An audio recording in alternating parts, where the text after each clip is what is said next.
welcome back to my channel. It's your girl Alicia, and yes, I am back with another video. Now for today's video, we'll be doing a Let's Chat segment, and I have a special guest with me. Introduce yourself. How you guys are doing? My name is Anthony, my big cousin. A month, yeah. 7 weeks. Right off. Alright, so I'm the big cousin. Now for today's topic, we're just gonna have some grown people talk. We're doing some adulting today. We are drinking a little wine and talking about adult stuff. Alright, so feel free to go and grab yourself a drink or whatever. If you drink popcorn. water, Get some popcorn, it's gonna be entertaining. Get some popcorn. Alright. So for today's topic, we'll be talking about reasons why relationships are failing. Before I get into the video, remember, please subscribe if you haven't. Turn on your post notifications so you don't miss an upload from me. Remember to like, leave a comment, and you are free to share. Feel free to join the conversation and leave your comments below. You know I always check my comments. Yeah, so anything to say? For this video, full disclaimer, whatever I may say may not be my overall opinion, but disclaimer, full disclaimer. I'll give you guys the honest truth and my point of view. No, but you say it may not be your overall opinion. It's my point of view, and not everyone or every man thinks the way how I think. Put it like that. Alright, well, I ain't got no disclaimer. What I say is what I say, and that's it. It was me. Remember, she's innocent. Remember last video how many boyfriends she had? Just one? One boyfriend, alright? I learned from others, right? Alright, so the first thing we're gonna talk about is a big one, and that is trust. One of the reasons why relationships fail today is because people can't trust one another. But trust isn't just something that, you know, you have to build trust. You have to be worthy of trust. Someone is not going to meet you today and trust you, right? You're right, absolutely. But how do you go about by building trust? It's simple, just say, all right, let's trust each other. You have to go out and explore things and do things together, and then you build the bond which equals the trust. But from a woman perspective, how do you think the man, how you know when you should trust your man or vice versa? Well, it's very hard for me to trust people. Like, I'm always scared that, well, I expect the worst from people most times, which is bad. No. I guess it's because, listen. So you go into a relationship expecting failure? No, I go into a relationship. Not one relationship. No, I go into a relationship. No, alright. Put it this way. Most of the times I have my guard up. I'm a very guarded person. I do not trust easy. I will trust, but it takes a lot for me to trust somebody. Alright, so as a woman, I trust somebody that I see that I can depend on. Not just to say do boyfriend or girlfriend stuff or husband and wife stuff, but just regular life stuff. Because if I can depend on you, then I know that you are, you know, you are dependable. Like, so that helps in trusting somebody, or someone that sticks to what they say. Not someone that just says something to say, but someone who actually, a man who stands by his word. So all those things help a woman in trusting a man. But isn't that two different things between being trustworthy and being dependable? Isn't that two different things? No, well, no, it's two different things, but it works together. Because if you have someone that you can depend on, it helps you to trust that person. Okay, maybe I was looking at it wrong. Why? What are you saying? Well, when you trust someone, meaning that in a sense that you give your all, and at the end of the day, like, well, like you, I'm opposite. Like you said, you go in with your guard up. With me, I give you everything. Up front, everything. And as soon as you betray my trust, it's out the window. So like, I'll go into something with 100% trust. Like, I just met you. Not that I just met you, but in the sense that you're new, we're new to this, and I'll give you the benefit of the doubt. So you start off at 100% with me. You are everything, 100% everything. My trust, faithfulness, everything. I observe your behavior, and if I see that I can't trust you with certain aspect of things, like I ask you a question, where were you? Where you at? What you doing? And I see that you're moving funny. That 100% goes down to 90, 80, to the point like it's whatever. So trust issues, like you're opposite. You want to build the trust. I give you all the trust, and then you take it away based on your level of how you move around. But don't you think that's dangerous though? Don't you think that's kind of setting yourself up? That's very brave of you. I commend you on that. But just to meet somebody or just get into a relationship with somebody and just trust them off the bat, don't you think that is kind of dangerous? Like you're setting up yourself for a failure. Because remember, you meet somebody, you don't know them. All right, when you meet somebody, everyone puts their best foot forward. Agree. Right? So you don't know them. You don't know really how they are. So to go in with 100%, you're setting up yourself to be hurt then. Well, you might look at it that, but I look at it like I'm going in with 100% commitment instead of holding it back. Giving this person my all. So what you're doing is that you want the person to build your trust. Now, some people would say, all right, she's not worth the time, being that I'm chased after her or the trust issue. With me, I give you everything so that way up front you know who I am and what you expected. So what's the difference is like everyone goes into a relationship pretending to be something they're not or someone they're not, which causes relationship to fail, FYI. Because at the end of the day, everyone goes in with different expectations. Now, me being me, I go in 100%, and over a period of time, if you don't see that what I started at day one is who I am in day 120, something is wrong. All your flaws, the person already know all your flaws, so they still stick around. That's something that helped build my trust. Like, I first meet a girl, like, hey, this is my flaws, XYZ, XYZ, XYZ. I know my flaws. Tell me your flaws. And we can balance each other. That's what it is. So trust issues go by me just upfront, just being upfront honest with you. Like, hey, these are my flaws. So I'm trusting you to tell you enough of my flaws. I expect vice versa.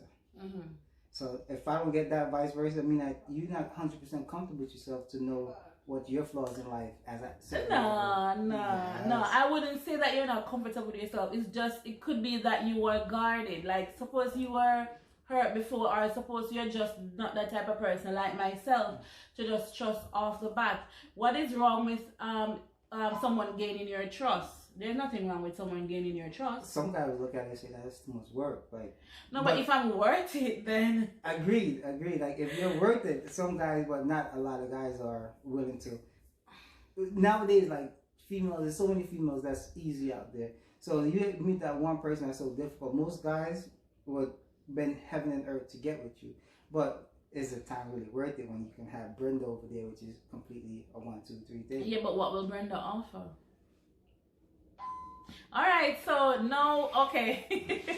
I think we've been from the topic a little bit. All right, so what are some of the things that actually cause the breakdown of trust in a relationship?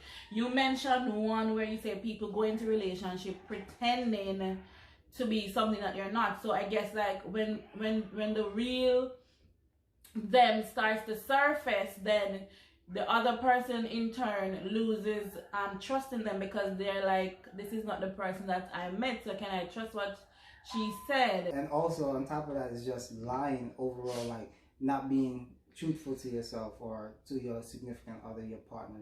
Just be straightforward. Like at the end of the day, the truth will come out eventually. Just be straightforward, like, hey, I did this, or I'm going to do this, and that person have to make the executive decision. Is it worth it? But people lie because they want to keep their partners. They're not going to go outside and do something that they know they shouldn't do and come home and say, oh, I did this. With that, I believe that if you love the person, if you care about the person enough, you'll hide the truth from the person. Right or wrong?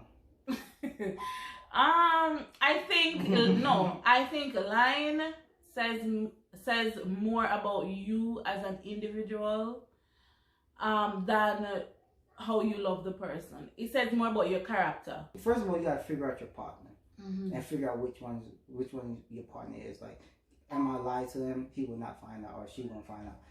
Or if can I just tell him the truth, then we just develop a different type of bond and move on to the next level that develops trust. Once again, it all go back to trust. So if you come to me 100%, we could develop the trust and move forward from there. It all comes back to self. As for I'm going to be deep. Miss Innocent, right? Miss Innocent. No, it all comes back to self. Because if you are confident and if you are mature in yourself and you're at that level in your life where you're like, okay, I don't have time to do something that I have to lie about. Like, if I have to be with somebody where I have to go out and be with somebody else, then I don't want to be with that person. Well, it comes with the age. I personally believe, like, after you pass your experiment phase, between the age of 18 to, say, 26, 27, 28, and possibly 28, you already know what you want in life. And then when you hit, like, 28, like, yo, I'm not accepting those things. I already done experience that. I don't want all that. So, like, when you hit 28, I believe that you know exactly what you want out of life or who you want to be with, or you could know the signs of person being dishonest to you or XYZ. So once again, like you said, we're all about maturity. Well, the most important thing is just be truthful when you enter a relationship. Yeah. Help develop the trust, and when you reach a certain age, just don't lie. Be straightforward and just live with the consequence. Because people lie because they don't want to deal with the consequence of their lies. Just if you make a decision, don't lie. Just be straightforward. And hopefully that the person will get over it, or you self-love, like you grow over it. Like there's no need to lie, honestly. There's no need to lie. Be truthful. We're gonna move on to the next one, which is a big one, and that is financial issues. That's one of the main reasons, even in the US, for divorce. You know that? Yeah. Couples cannot weather the storm when it comes on to financial struggles. That's a major problem, yes. However, you figure that if you have two partners entering a relationship or enter something together, that they'll be able to balance each other out. A wise person, my mom, basically said that one hand can't clap. You need two hands to clap. But yet again, people are not pulling their own weight. Why relationship fail? Again, because of financial issue. Because one person want to do X, other person want to do Y. If you're having a union, just come together and make each other better. A relationship should be a partnership. You should treat it like a business. Like, we invest into this together. Okay. The business goes bad. Okay. We both lose. We both lose. Okay. So relationship should be treated like a business, a partnership. So hopefully that will give people jewels or understanding how to go about financially. Just think of it, your relationship that you're investing. This is my investment here, and I want this from this. You can get in a relationship with someone, both of you guys pay the bills half and half, meaning that my half that I will be spending if I live on my own could go to my savings or our long-term future goal if we are together. In the sense that, all right, 10 years from now or 2 years from now, we want to be able to have something together. So your half, the half that I'm not spending being saved, hopefully you're doing the same thing, which most people are not doing in a relationship, which causes relationship to fail. Because now if your half, you're not contributing half or a quarter, mean that I have to come in 100%, and now you got to deal with the financial burden of everything, which causes you to get stressed, depressed, and cause you to get jealous. Yes. And so on, so on. So, if you're in a relationship, you don't want your relationship to fail, look at it from a business point of view. Like, hey, we're partners in this. We're investing into this 50-50. But what about when you get involved with someone that is not on your level financially? With that, like, say for instance, like, once again, Anthony POV, this is just my point of view. Full disclosure. Like, nowadays, like, females are entering a relationship with men and they feel like, only thing I have to do is just give him some front. Yet again, you want to come in, it's a business, but you don't want to come in with all you can't offer me anything. It goes back to your money. You can't offer me anything but your front. So as a dude, as a man, if I care about you, my job is to uplift you and make you get on my level. But yet again, when you come in the mentality like, oh, only thing I'm gonna do is just offer him some front and that's it, it's not gonna work out. As a man, you guys pick up on them females and try to empower them to and show them the tricks to make money or develop themselves. Yeah, but what if the female isn't into that? The female probably just want to do her nails, no shade, do her hair and all of that. But when you first meet a person, you figure out who they are, type of individual, and that's what most people fail to realize. Like guys test females, same as how female test guys. Like if I see that type of person you are, I'm gonna give you X amount of dollars. Like, hey, here's $300. Do what you have to do with it. 2 days or maybe a week later, find out what you did with the money. Now, she blew the $300 on hairs and nails. She's not the one for you.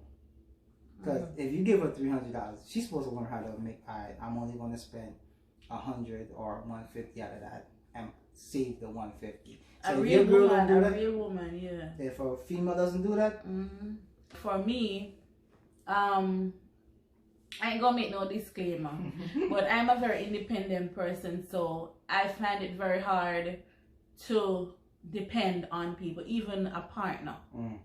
Right? I find it very hard. So if I'm going through a hard time financially, I find it very hard to accept things. I will take it, right? But you will not ask for it. But most times I will not ask for it, and even then it's just very uncomfortable for me. I don't like being in a position where I have to be taken care of. And that's weird coming from a woman, but I like to have my own and provide for myself. And I think that doesn't necessarily work in relationship because... Nowadays. Huh? That doesn't work in a relationship nowadays because females ready to hand out like, what can you offer me? What you giving me? What you giving me? Like but in a real relationship, I think you should be able to depend on each other during financial issues, and there should be no egos involved where you can say, okay, I should be able to depend on you to assist me, and vice versa. If you're down on your luck and you're dealing with a man, he's supposed to be able to know who you are by a certain point. Like you're not gonna, your pride is kicking in and you won't act. He's supposed to like, all right, babes, here's X amount of dollars. Do what you have to do. You probably have X, Y, Z here. That's what a man's supposed to do in a relationship if you're with a person. Yeah, but if men were doing that, then financial issues wouldn't affect relationship as much. But yet again, it's got to be vice versa too. Sometimes, like, say for instance, you have a man. You're supposed to like, all right, babe, here's $50 or here's $60. Go get a haircut or go buy. Here's some money. Go buy a shirt. Vice versa. He's supposed to do the same thing for you. Like, all right. How much cost to get your hair? $150, $200. Here's $200, and those are little small things that make you feel appreciated. But if it's one-sided, that's when it becomes financial strain on everyone. Yeah, but that's good and dandy. That's the ideal situation. Ideal. But that's ideal, but it's not really realistic because the fact of it is that some men, when they're down on their luck, it's very hard for them to accept things from women. Like that is where the problem comes in. Like, they will have an attitude. Number one, it's hard for a man to not be able to provide. A real man will actually feel a certain way about depending on a female. Agree. And that is my opinion. No disclaimer. I ain't doing no disclaimer, but she's so completely right though. It's just my opinion. Like a real man will feel some sort of way. You take away masculinity. You take away the masculinity from them. Yes. But that is what kind of causes problems too, because if they have to be dependent on the female to say haircut is like $40, right? $50 the most. No, it's like, well, with the Corona price, it's $26 the Corona price.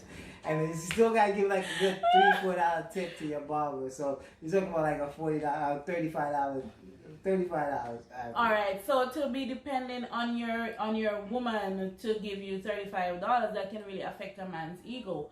And but it's gotta be sexy though. In a sense, it's kind of sexy. Well, some men should think of it sexy, and then you have some men like thinking like it's it should be sexy. No, it's sexy the first 2 times. when it gets to the third time, it's becoming a pattern and it becomes embarrassing for a real man. You have some men who don't care who will live off a female, but I'm talking about a real man. So then, you know, the ego starts to play into it, and you know, he starts getting upset and having an attitude around the house. You didn't do anything to him, you know, but it is just his insecurity and, you know, his ego. No, because you gotta keep in mind, it goes back to DNA and genetics. Like, back in the days, or even in life, a woman's supposed to nurture and a man's supposed to provide. Don't go off. Okay, that's traditional. That's tradition. And then when you take that out of the equation, like a man lost his job, that just take away his DNA core of providing. Same thing with a female. Like if a female finds out she cannot reproduce or nurture, or she does something. That's a traditional way of thinking, because some women don't want to have kids and they're not apologizing for it. But I get you. Continue. So if you take away my core, my part of my chromosome, which is my DNA, that I can't provide, I feel belittled. Like nothing. So for you to take away what I'm supposed to be doing, it hurts deep down inside, though. Yeah, that's what I'm saying, and so that is one of the reasons why, you know, financial issues actually break relationships. It's not that people are necessarily in it for the money, but it is what the hardship, the feelings that comes from not being able to provide as a man, or not being able to play your part as a woman, being totally dependent on a man. It actually affects the person individually. And then it plays out in the relationship. So people, I guess that we're not equipped to deal with issues like that, financial issues. So most times it does break a relationship. You enter a relationship with different intention. Like you have people that enter a relationship because this person have this particular job making X amount of money. So this person will be able to maintain my lifestyle. So when you enter a relationship, you cannot just automatically depend on a person. And that's what people are doing nowadays when it comes to being financial issues. So when if you're attracted to me because I have XYZ job making X amount of money, and I'm be able to provide for you every other week, get your meals, and here's the, and that come out of the equation. You only was attracted to me not because I have a sweet personality, because I was able to provide for you. And then once again, if I can't provide for you, I'm no good for you. So you met me, a girl, and you're all in love with the girl, but the girl is just saying, okay, he drives a nice car, right? And he has money and all of that. So she doesn't love you. She doesn't really want to be with you. She just wants what she can get. It sounds like a gold digger to me. That's why after you reach a certain age in life, you have signs to pick up these type of person, these type of females, or this type of male. Because male does this too. It's not only females.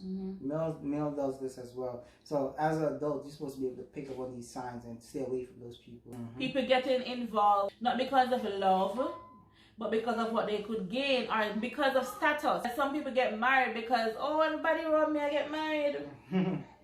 I mean, some people get married, get involved in relationship because of pressure. Like everybody said, oh, you don't have a boyfriend or whatever, and sometimes they shame you into not having somebody. If you say, okay, I don't want to get married, people shame you about that or whatever, but you want what you want. I could definitely see that, because in my younger days, I got into a relationship because I was basically relationship after relationship with like no gap in between, and I just felt the need for someone to love or someone to develop feelings for. So it was like I felt the need to just enter a relationship for some fight because I thought that was normal. It's a society standard, like you must be with somebody. After I got older, I was like, hey, I don't necessarily have to have someone or be with someone. I could just be self-love, like love yourself first before you can love someone else. Because that's what I was doing wrong. I was going out there to find love, and I would never actually love myself. But as I got older, I realized, like, hey, it should be the first way around. Love myself first, so that way when I go out, I can share my love of myself with someone else. Yeah, that is true.